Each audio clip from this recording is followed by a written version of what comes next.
Jadi Moms Ines ini adalah satu mungkin dari sekian, nggak banyak ya, pengidap atau yang mengalami vaginismus di Indonesia. Karena benar-benar kalau suami bilang, ini ada dinding nih, gitu, ada tembok, nggak bisa gitu. Kok nggak mau ngelayanin suaminya? Itu nggak apa-apa kok, nggak usah takut, anak SMA aja SMP bisa kok. Orang-orang bilang seks itu surga dunia apa, itu nggak ada di aku. Yang kamu kalau mau nikah lagi boleh, udah sempat terucap.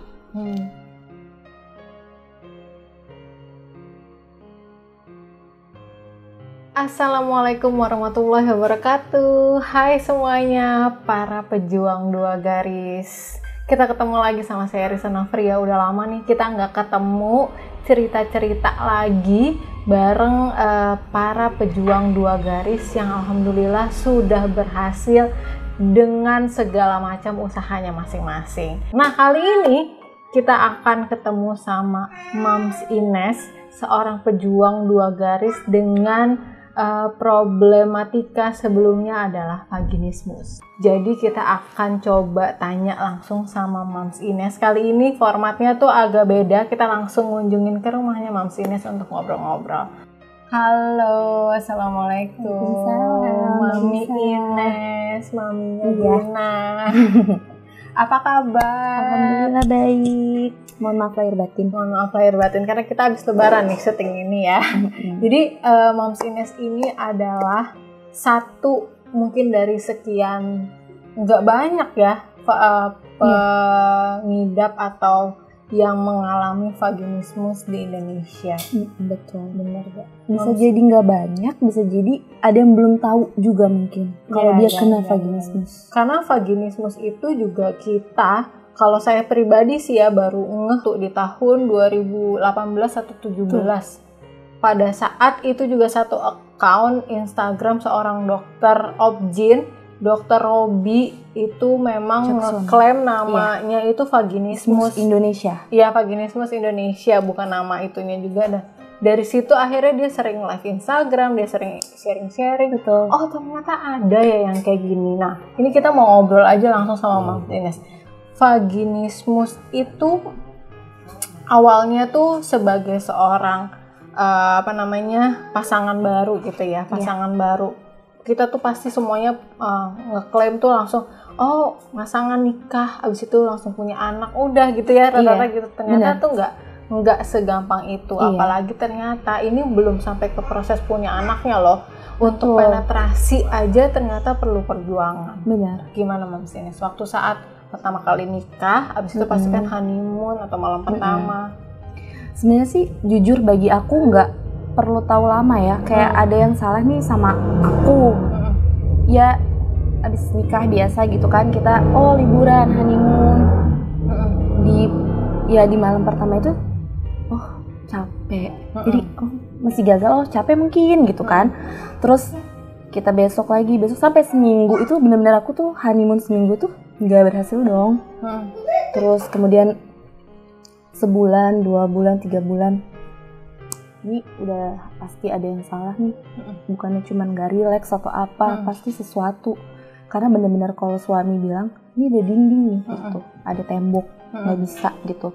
Kita ke dokter, dokter juga bilangnya ke aku yang gak relax gitu. Jadi ya udah aku makin nyalahin diri aku sendiri. Dan pulang dari dokter itu yang aku dapat trauma. Sekarang aku benar-benar dipaksa dipegang kanan kiraku gitu sama dokter yang sebelum itu. Iya, jadi aku mau dicek USG transvaginal gitu. Itu sakit pasti. Sakit banget, sampai pulangnya itu tuh benar-benar sakit. Bukan cuman fisik, mental juga kena gitu. Benar-benar aku takut banget karena kan aku punya ipar dokter. Ngeliat baju dokter aku sampai muntah-muntah. Sesetres itu. Dipaksa dipegang sama suster, dan itu dapat kata-kata nggak enak. Kok nggak mau ngelayanin suaminya? Itu nggak apa-apa kok, nggak usah takut, anak SMA aja SMP bisa kok. Sampai itu spekulumnya itu benar-benar dimasukin ke aku. Transvaginal itu alatnya itu tuh, aduh rasanya udah campur aduk. Aku jadi bully ya, terus juga aku ngerasain sakit, dipaksa gitu. Jadi udah nggak ada usaha lagi karena udah takut, udah trauma.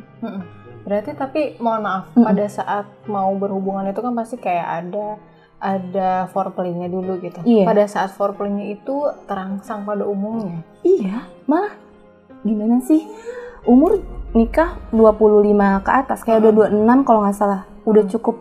Ya pengen banget nyobain apa sih yang orang-orang bilang seks itu surga dunia apa. Itu nggak ada di aku.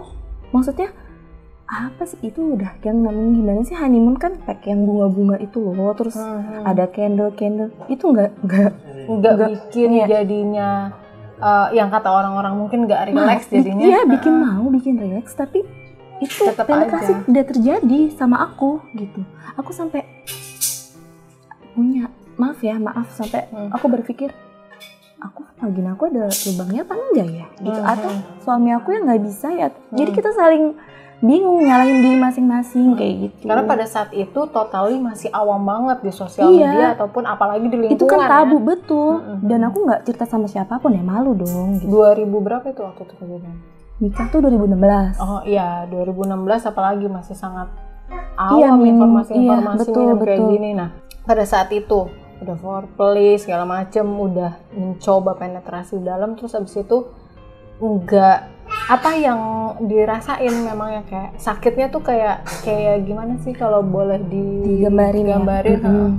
Sakitnya tuh kayak terbakar gitu, jadi sakit banget. Itu tidak bisa masuk sama sekali atau tidak bisa masuk yang terlalu dalam? Kayaknya kita udah meyakini itu kita udah pernah berhasil dan itu effort yang sangat luar biasa. Tapi kalau mau diulang lagi, kalau saya ditanya saya bisa nggak melayani suami saya untuk rasa sakit itu, aduh kalau inget lagi tuh susah. Saya nggak akan bisa ngelakuin itu bahkan untuk sebulan sekali kalau untuk rasa sakit itu gitu. Kalau dibayangin sampai segitunya Mbak Risa, katanya enak atau segala macam. Aku nggak dapat rasa itu sama sekali.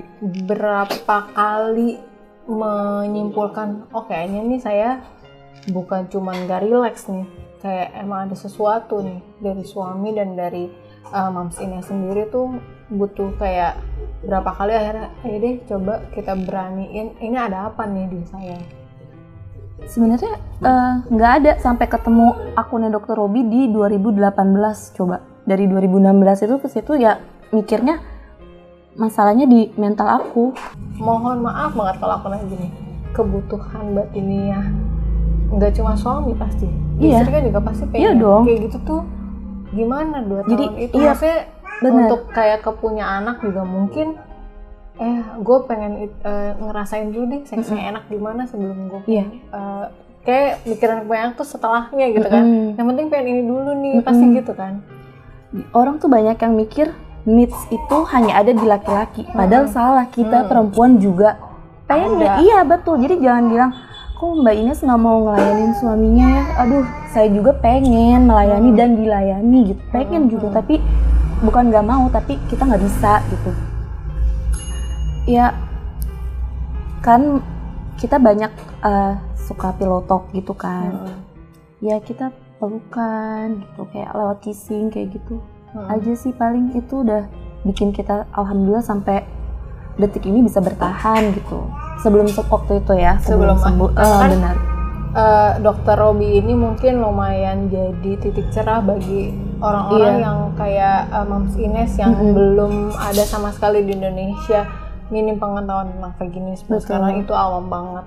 Disangkanya ya kurang relax dong, bahkan dokter sekalipun yang pernah dikunjungi tuh kayak belum pernah ngasih tahu kan si satu orang dokter itu. Nah pada saat itu nih, kalau saya nih, saya salah seorang pejuang 2 garis juga Mams Ines. Iya. Saya ngobrol sama beberapa pejuang 2 garis tuh sampai ada yang bilang juga, yaudah kamu tuh kalau emang mau punya anak nikah lagi juga nggak apa-apa atau gimana.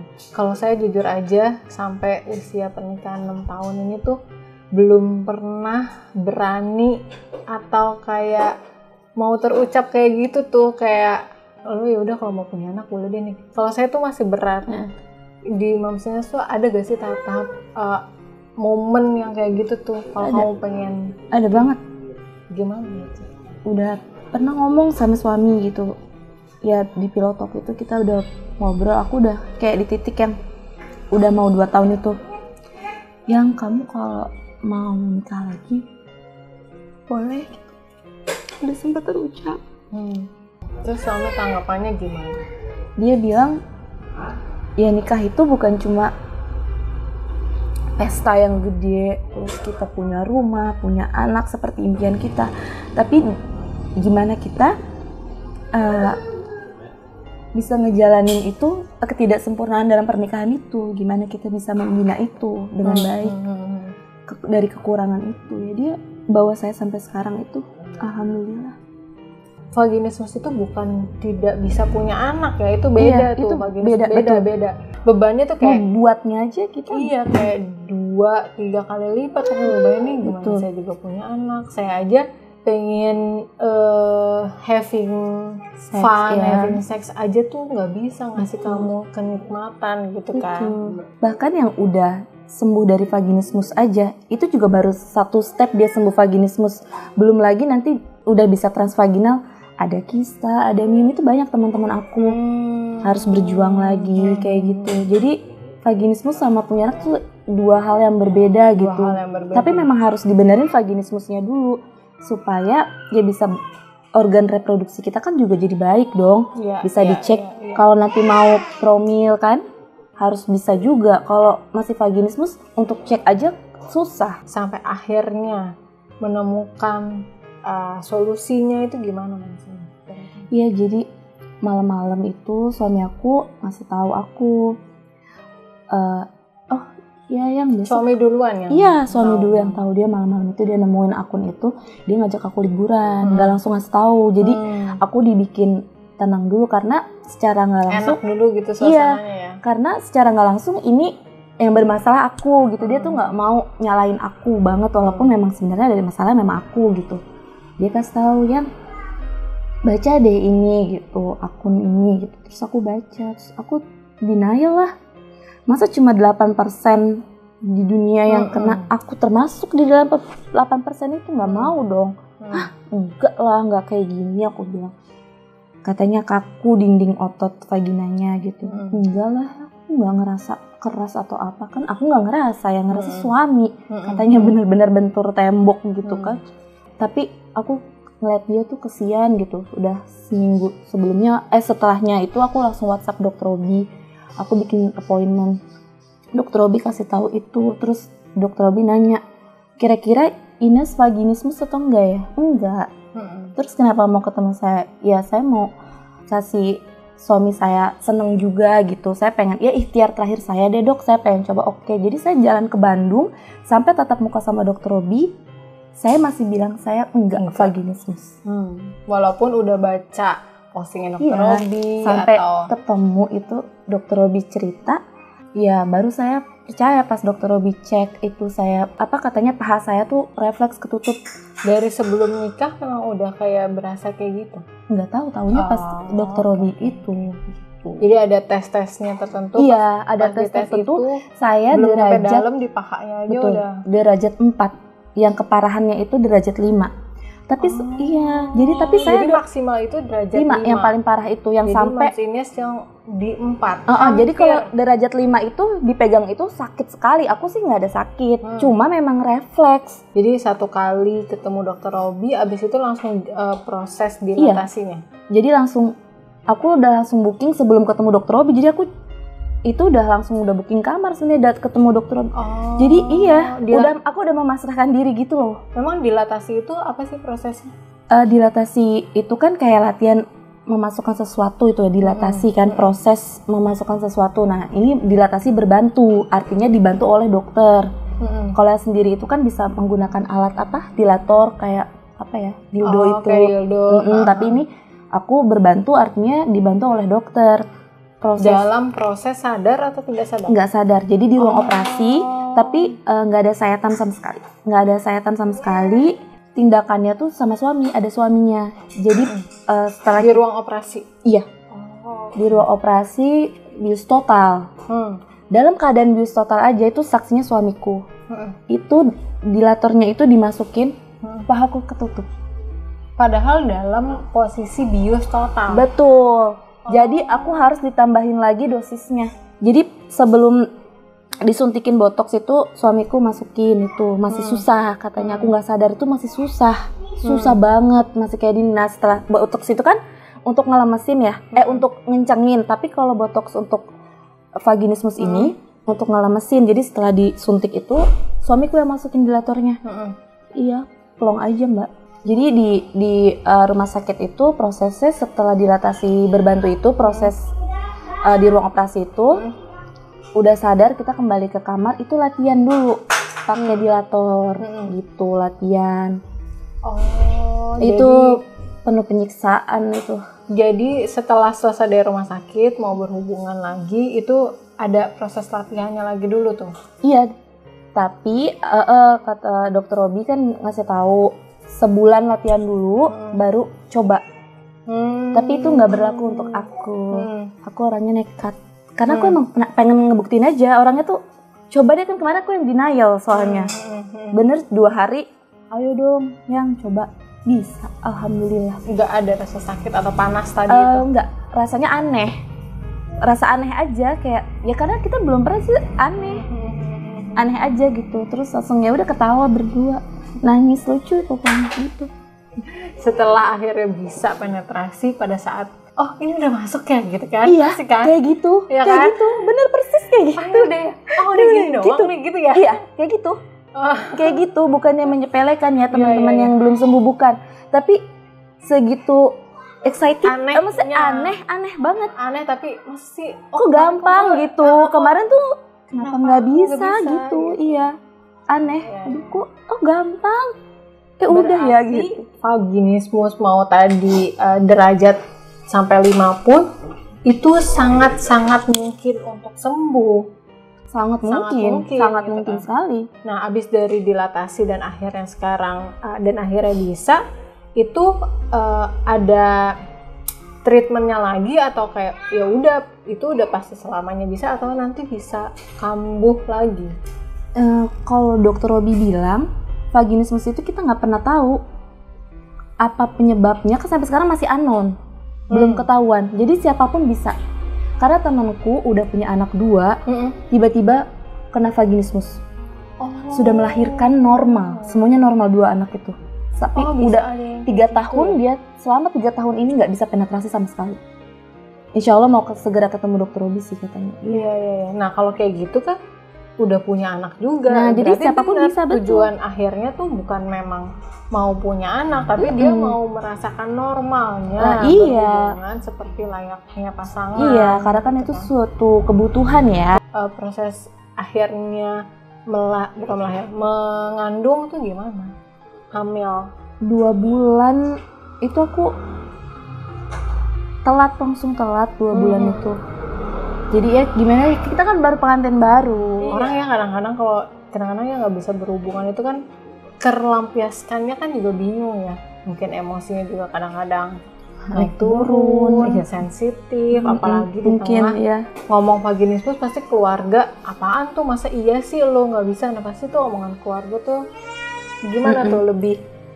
Aku tuh nggak ada yang tahu sama sekali. Jadi aku 2 tahun itu aku pendem. Aku tuh cuma pernah tanya sama mama kalau berhubungan itu emang sakit ya awal. Tapi kalau orang zaman dulu selalu bilang memang sakit, padahal sebenarnya harusnya nggak sakit. Buktinya aku nggak sakit yang pertama aku bisa. Jadi ya nggak bisa lah ngobrol sama mama, apalagi kakakku cowok semua. Jadi ya udah aku pendem. Teman-teman juga kayak feedbacknya tuh ini di sini enak begini gitu. Aduh nggak relate sama sekali. Jadi udahlah mendingan ya udah diem sampai seminggu mau ke dokter Robi baru aku cerita. Itu pada ya alhamdulillah responnya pada bagus, tapi pada kaget semua. Itu apa gitu ya? Tapi pasti ditanya emang kenapa Nes kok belum punya anak, program itu sebelumnya itu pasti gitu kan. Sebelum itu sebenarnya aku ke dokter itu udah ada bisik-bisik tetangga untuk promil. Yang waktu aku datang ke dokter itu mereka nyuruhnya untuk promil, tapi aku datang untuk cari tahu ada apa nih dok gitu. Bukan untuk promil, tapi itu udah banyak Nes promil gitu. gitu yang udah hampir mau setahun gitu Ines promo Ngumpul sama teman pasti kan dalam bawaan. hati ya ampun bukan sebenarnya belum bisa ya pengen ngomong gitu tapi kan aku malu juga lah itu bukan yang harus diumbar-umbar juga. Pokoknya buat teman-teman yang vaginismus yang lagi berjuang untuk sembuh, stop untuk nyalahin diri sendiri gitu maksudnya. Kalian nggak salah gitu, kalian bukannya nggak mau, tapi kalian memang nggak bisa fokus sama penyembuhan. Jangan fokus ke masalah vaginismus terus. Ayo pelan-pelan bangkit, semangat bisa sembuh kok vaginismus. Jadi nggak usah khawatir. Mau ngomong apa nih pesan-pesannya sama Vito, panggilan untuk suaminya Mams Ines. Tapi sebelum itu saya mau coba undang dulu suami dari Mams Ines dan Guna ke sini.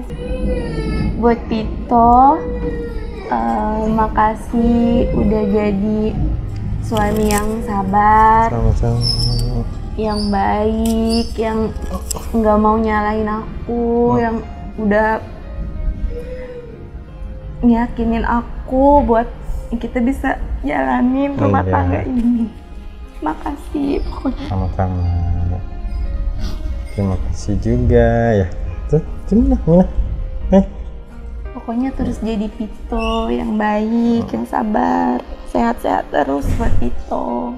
Iya, terima kasih udah jadi istri yang kuat, yang sabar. Iya, itu aja sih, Bang.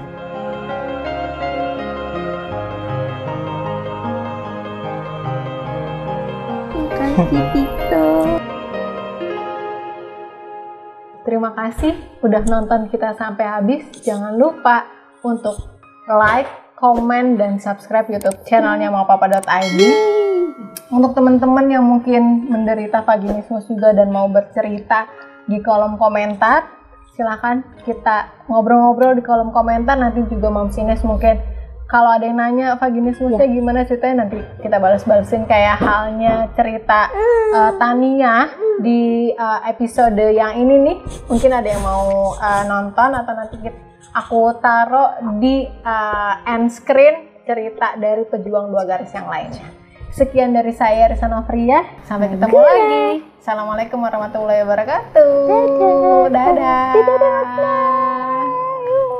Jangan lupa like, komen, dan subscribe akun YouTube mamapapa.id agar Mamin bisa lebih semangat lagi untuk membagikan berbagai informasi untuk Mams dan keluarga. Kalau mau nonton video yang lainnya, bisa klik di sini ya. Oke, mamapapa.id pamit dulu ya Mams. Terima kasih.